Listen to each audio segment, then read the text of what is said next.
Sila na talaga ang mismong tinaguri ang couple of hearts tuwing noontime show. Talaga namang layag na ang hashtag Team Maybe na sina Riza at mismong si Bimbi. Hindi na rin kasi mismo maalis sa mga tao ang kiligin. Kasi nga yung character mismo ni Bimbi, tuwing lumalabas sa Itbulaga ay ibang-iba. Tila parang simple, pero yung dating ang cool at nakakakilig talaga kahit anong gawin niya kay Riza. Mapakantaman, suyu-suyuan, kagatlabi, bungisngis, ay talagang marami ang natutuwa sa kanya. Anak nga siya ni Miss Chris Aquino. At ngayon naman, bibigyan din sila ng award mismo. Kasi nga naman, biglaan yung kanilang in-fame.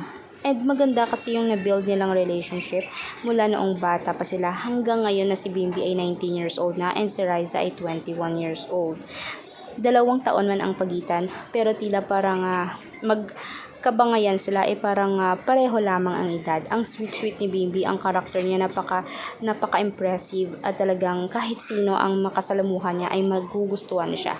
Agree ba kayo dito? Kaya huwag niyo nang kalimutan mag-like, subscribe, and tap the notification bell.